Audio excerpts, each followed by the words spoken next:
सभी छात्रों को मेरा नमस्कार।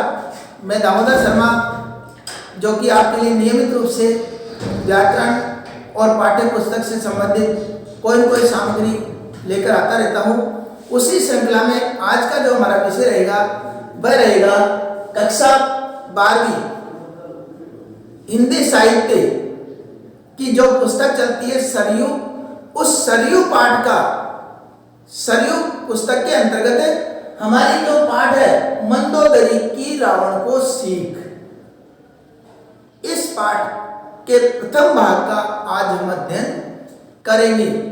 तो देखिए बच्चों, हम इस पाठ को प्रारंभ करें उसके पूर्व इसके जो कवि है तुलसीदास जी, उनके जीवन के बारे में कुछ संक्षिप्त परिचय जान लेते हैं।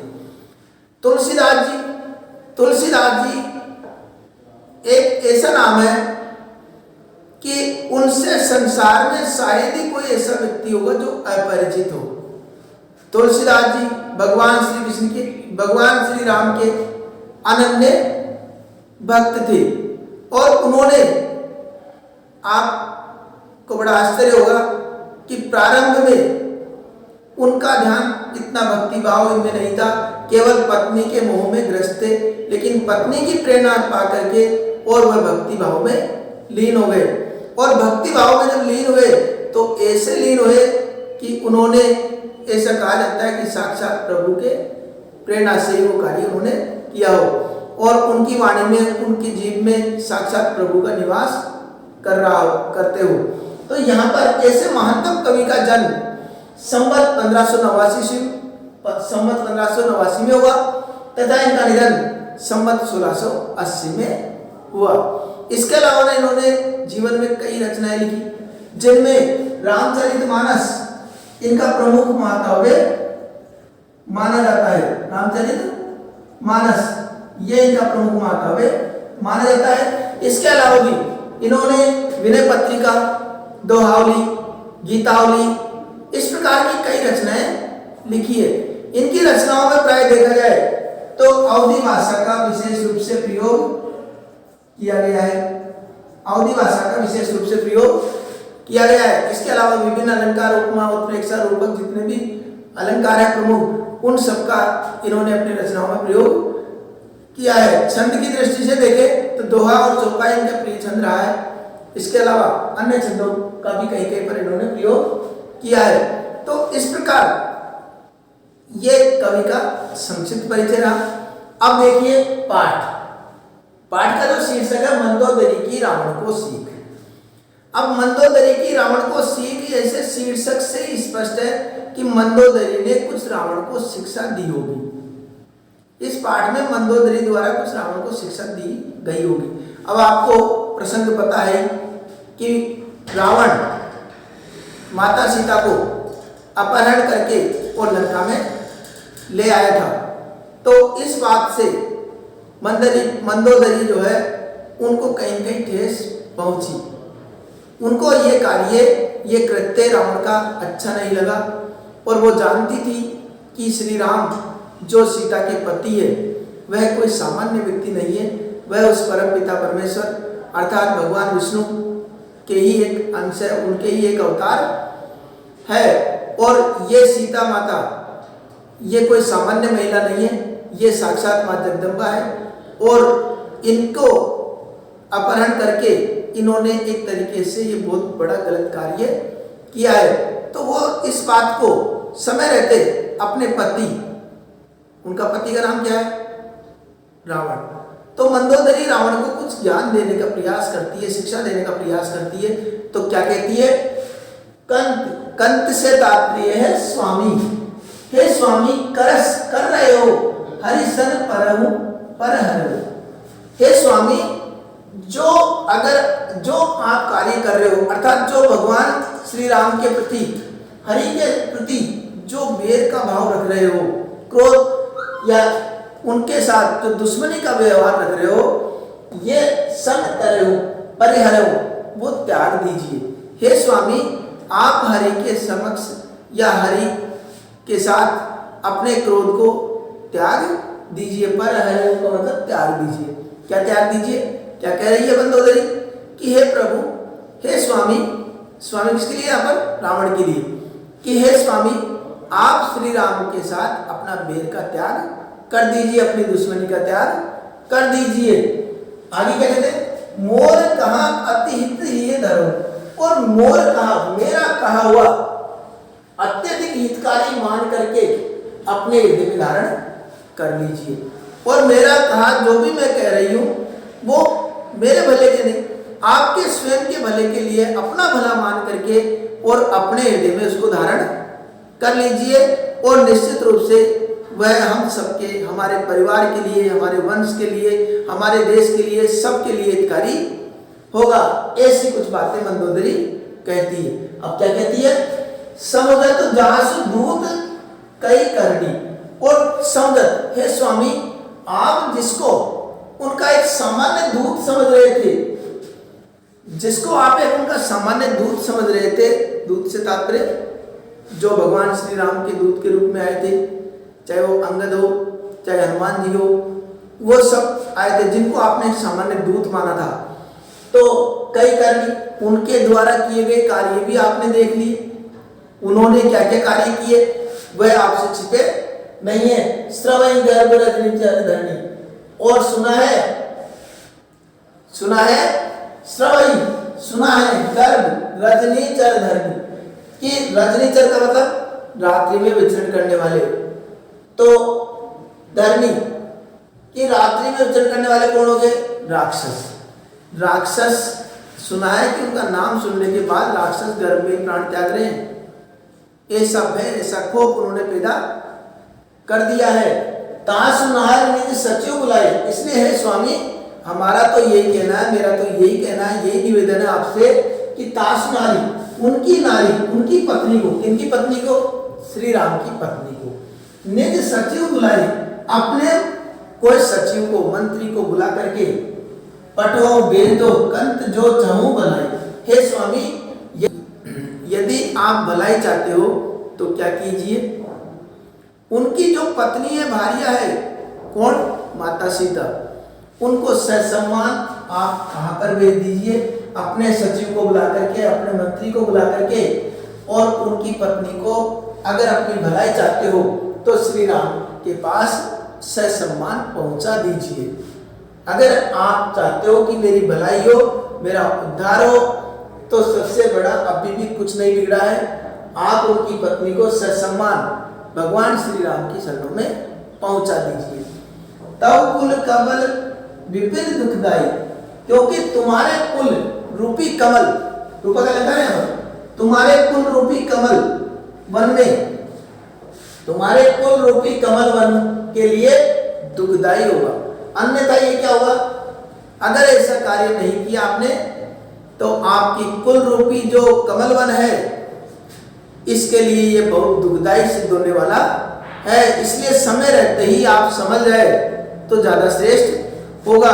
क्योंकि सीता भी, सीता शीत निशा सम आई, क्योंकि ये जो माता सीता है ये भी शीत ऋतु की, निशा का मतलब रात्रि, शीत ऋतु की रात्रि के समक्ष हमारे आई है, शीत ऋतु की रात्रि के समान हमारे सामने आई है। तो शीत ऋतु की रात्रि से उसकी तुलना की गई है। शीत ऋतु की रात्रि, देखो रात्रि में तो सामान्य रात्रि होती है, लेकिन शीत ऋतु की रात्रि अत्यधिक कष्टदायी होती है, अत्यधिक सर्दी पहुंचाने वाली होती है। उस रात्रि में अगर हम बाहर बैठते हैं तो हम ठिठुर के मारे हमारी हालत खराब हो जाती है। तो ऐसे भयानक परिस्थिति के रूप में सीता शीत ऋतु रूपी रात्रि के समान हमारे समक्ष आई है। तो समान शब्द आया, तो किससे तुलना की गई उसकी?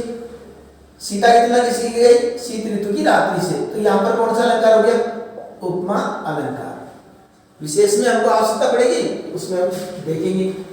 सुनाओ नाथ, अगली पंक्ति, सुनाओ नाथ सीता बिनु दीने, हे स्वामी सुनिए, सीता को बिना दिए, सीता को बिना राम को समर्पित किए, इतना तुम्हारा शंभु अज कीने, तुम्हारा हित, तुम्हारा भला न तुम्हारा नहीं, तुम्हारा शंभु शिव जी अज ब्रह्मा जी कीने, कि हे स्वामी सुनो, सीता को बिना राम को दिए तुम्हारी भलाई शिव जी या ब्रह्मा जी कोई भी नहीं कर सकता है, तुम्हारा हित कोई नहीं कर सकता। आप ये सोचते हो कि शिव जी की भक्ति कर लेंगे और वह हमारी रक्षा कर लेंगे, कि बिना सीता को राम को दिए तुम्हारा भला कोई नहीं कर सकता। ब्रह्मा जी और शिव जी भी तुम्हारा भला नहीं कर सकता। ऐसी शिक्षा कौन दे रहे हैं? मंदोदरी दे रही है। किसको दे रही है? रावण को दे रही है। अब देखो, ये बात हो गई। ये तो क्या थी? ये सब थी यहां से लेकर यहां तक, ये 5 पंक्तियां थी चौपाई छंद में। अब दोहा छंद में क्या बताया गया है? दोहा छंद में कहते हैं, राम बाण अहि गण सरिस।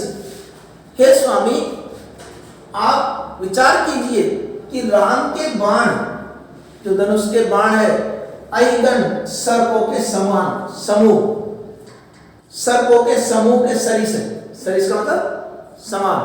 कि हे स्वामी, ये जो राम के बाण है कोई सामान्य बाण नहीं है, ये किसके समान है? सर्पों के समान है। निकर निशाचर वेग, और जो आपके राक्षस है वह किसके समान है? मेंढक के समान। और राम के बाण किसके समान है? किसके समान है राम के बाण? ये राम के बाण है, सर्पों से उसकी तुलना की गई है। और राक्षसों की तुलना किससे की गई है?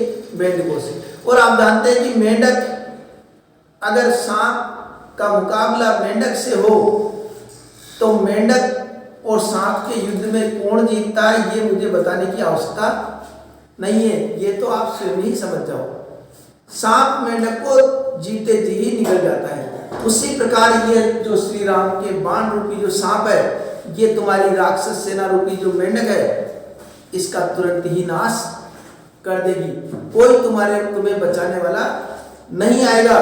ये जरूर कान खोल करके आप सुन लीजिए, ये मेरा निवेदन है। जब लगी ग्रसत न तब लगी रतन, कि जब तक ये आप इससे ग्रस्त नहीं हो, आप इस बाणों के प्रहारों से ग्रस्त नहीं हो, तब लगी जतन करो तजते, तब तक हे स्वामी जतन करके, प्रयत्न करके, और आप अपनी तजी टेक, तजी का मतलब त्याग दीजिए, टेक का मतलब जिद, आप अपनी जिद का त्याग कर दीजिए। कब? समय रहते ही। जब तक हम उनके बाणों से ग्रस्त हो, उसके पहले ही हमको आपको अपनी जिद का त्याग कर देना चाहिए। क्योंकि ये जिद, जब श्री राम आ जाएंगे और उनके बाण रूपी सर्पों का प्रहार हम पर होगा, वो हमको ग्रस्त करेंगे, उसके बाद में आप जिद त्यागोगे तो बहुत देर हो चुकी होगी। तो सबसे अच्छा ये है कि वो बाण आए, श्री राम हम पर आक्रमण करे, उसके पहले ही आप उनकी शरण में पहुंच जाइए और सीता को उनको भेंट कर दीजिए, सह सम्मान वापस लौटा दीजिए। इसी में आपका और आपके कुल का, हम सबका इसी में भला है। ये मेरा आपसे निवेदन है। कौन कहती है? मंदोदरी रावण से कह रही है। और रावण को ये शिक्षा बहुत ही अच्छी उन्होंने दी। क्या क्या शिक्षा दी, सारांश रूप में एक बार सुन लीजिए। कि मंदोदरी ने कहा, हे स्वामी, आप प्रभु श्री राम के प्रति जो द्वेष है, क्रोध है या दुश्मनी है, उन सबका त्याग कर दीजिए। और यहाँ पर मेरा कहा और मेरी कही हुई बात को अपनी अत्यधिक हितकारी मान करके और उनका जो है उनके प्रति अपनी दुश्मनी का भाव त्याग दीजिए। जिनको, क्योंकि आपने जिनको उनका सामान्य दूत माना था, उन सामान्य दूत के द्वारा किए गए कार्य को भी आपने देख लिया। आज भी राक्षस उनका सुनते हैं कि राक्षस आज भी उनका नाम सुनते ही घबराते हैं। दूसरी बात, ताश नारी, इसलिए मेरा निवेदन यह है कि उनकी नारी को, उनकी पत्नी को ससम्मान आप वहां लौटा दीजिए और निश्चित रूप से वह कंत चौक भलाई, अगर अपनी भलाई चाहते हो तो सबसे अच्छा निश्चित रूप से आप सीता को उनके पास भिजवा दीजिए। हे स्वामी, क्योंकि नहीं तो तुम्हारे कमल रूपी जो कमलवन है, कुल रूपी जो कमलवन है, रूपक लगा रहे हैं, कुल रूपी जो कमलवन है, विपिन का मतलब वन और कुल का मतलब कुल और कमल का मतलब कमल है, तो कमल रूपी जो वन है इसके लिए अत्यधिक दुखदायी होगा। क्योंकि सीता जो है ये शीत ऋतु की रात्रि के समान हमारे लिए कष्ट बन, मतलब हमारे लिए आइए मुसीबत हमारे समक्ष हो सकती है। इसलिए आप सीता को ससम्मान लौटा दीजिए। हे स्वामी सुनो नाथ सीता, हे स्वामी सुनो सीता को बिना दिए, बिना राम की को ससम्मान भेंट किए तुम्हारा भला ब्रह्मा जी और शिव जी भी नहीं कर सकते हैं। इसलिए क्योंकि राम के बाण सर्प की समूह के समान नजर आ रहे हैं और तुम्हारे जो राक्षस है वो मेंढकों के समान है, तो मेंढक कब तक सांप का सामना करेंगे। इसलिए समय रहते ही जब तक वो ग्रस्त न करें उनको, तब तक आप जतन करके और अपनी जिद का त्याग कर दीजिए और सीता माता को ससम्मान श्री राम की शरण में ले जाइए। ठीक है, ये रही इसकी व्याख्या। अब इसकी व्याख्या के साथ साथ हमको प्रसंग लिखना है, तो प्रसंग इसका किस प्रकार लिखेंगे। प्रसंग जैसे सप्रसंग व्याख्या है, प्रश्न आपको पता है डिस्क्रिप्शन में मिल ही जाते हैं, आपको हल कर ही लेते हो आप। तो अब व्याख्या में प्रसंग में देखिए, प्रस्तुत पद्यांश, प्रस्तुत पद्यांश हमारी पाठ्य पुस्तक, पाठ्य पुस्तक। अब यहां पर पाठ्य पुस्तक का नाम लिखेंगे हम, क्या नाम है, सरयू के अंतर्गत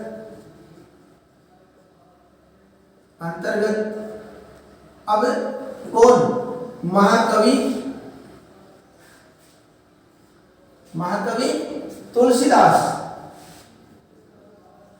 तुलसीदास द्वारा रचित। अब हमको ये पता ही है रामायण की चौपाई है, दोहा है, तो रामायण मतलब रामचरितमानस की, तो रामचरितमानस ग्रंथ है, उसमें जो छोटा सा हिस्सा लिया है, तो यहाँ पर रचित महाकाव्य रामचरितमानस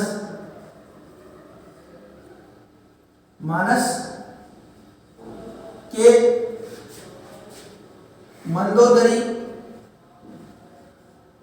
द्वारा रावण को सीख नामक शीर्षक से अवतरित है। ये हो गए हमारा प्रसंग। इसमें मंदोदरी, एक बात और लिखेंगे आगे, इसमें मंदोदरी द्वारा रावण को जो शिक्षा दी गई उसका वर्णन किया गया है, ये बात और हमको यहाँ पर लिखनी है। फिर व्याख्या हम कर देंगे, अभी जैसे बताया वैसे। व्याख्या के पश्चात हमको विशेष लिखना होगा। विशेष में, तो विशेष में एक तो प्रमुख बात आ गई, कौन सी भाषा है, अवधी भाषा, अवधी भाषा का प्रयोग। दूसरा विशेष क्या आता है इसमें, ये जो दूसरे नंबर का विशेष है, इधर नीचे जगह कम है इसलिए मैं इधर लिख देता हूं, आपको नीचे लिखना है। दूसरे नंबर का कि चौपाई वह दोहा छंद का प्रयोग। ठीक है, दो विशेष हो गए। अब दूसरी बात है अलंकार की, मैंने बताए थे कि कुल रूपी कमल वन में के लिए, तो कुल रूपी कमल वन रूपक अलंकार। तीसरा विशेष लिख देंगे रूपक। और यहाँ पर राम बाण अहिगन सरिस, सरिस का मतलब समान आ गया, समानता जहां पर प्रकट हो वह कौन सा अलंकार होता है, उपमा अलंकार। अगर आप इस प्रकार अलंकारों को पहचानने में आप दिक्कत हो रही है आपको, तो आप निश्चित रूप से प्ले लिस्ट में जाकर के हमारे जो अलंकार वाले वीडियो है, उन अलंकार वाले वीडियो को भी आप अवश्य देखिए, क्योंकि बिना अलंकार पढ़े आपको विशेष लिखने में काफी परेशानी आएगी। और विशेष नहीं, आपके तो पाठ्यक्रम में भी अलंकार शामिल है, तो अलंकार तो निश्चित रूप से पढ़ना ही पड़ेगा। इसलिए आज ही प्ले लिस्ट में जाकर के उन अलंकारों का भी अध्ययन करिए और संपूर्ण जानकारी प्राप्त करिए। रूपक व उपमा अलंकार का प्रयोग,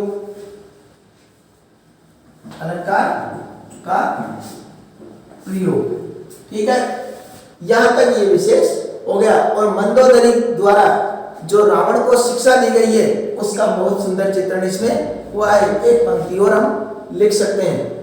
ठीक है, आशा करता हूं आपके ये पद्यांश भली प्रकार से समझ में आ गया होगा। फिर भी अगर कोई समस्या रह जाती है तो कमेंट बॉक्स है अपना, वहाँ जाकर के आप पूछ लीजिए। मैं पूरा प्रयास करता हूँ कि आपकी समस्याओं का समाधान हो सके। मिलते हैं अगले भाग में, तब तक के लिए धन्यवाद।